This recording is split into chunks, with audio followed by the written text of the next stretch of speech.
Hey guys, what's going on? Joe with Shorewood Home Auto again. Got something pretty cool I wanted to show you again. Here we got a Frontier SB1308 rear mount snowblower. Thing is 98 inches wide. This thing is pretty heavy duty. Will move some snow. It's got the hydraulic control for the chute, so you can actually do hydraulic control. It's left to right, and then the top flap is actually hydraulically controlled too. What's cool about this one is, along with the hydraulics, you can actually add a second auger to this thing. So if you wanted to stack the augers to really get through some heavy stuff, you can do that as well. That's an option on these.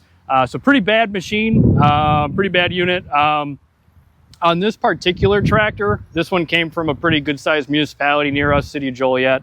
But I sold this tractor to them last year. I ended up ordering them a quick hitch, an I-match quick hitch, just to make it a little bit easier to hook the blower up. So that's an option on these too. But if you wanted to do the traditional style, just hook it up to the links, you can do that also.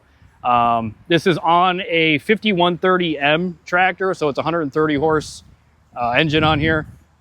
This was a top of the line tractor when I ordered it, so it's got the full deluxe cab and everything, radio, sun visor, moon roof, full HVAC cab, but pretty cool unit. They're going to use it to blow some drifts back because they're kind of out on the west side of town where they've got some fields and more country out there. So I just wanted to show you this since we got it. We don't sell a ton of these, so it'd be something cool to show you guys. So we got them. Now you know.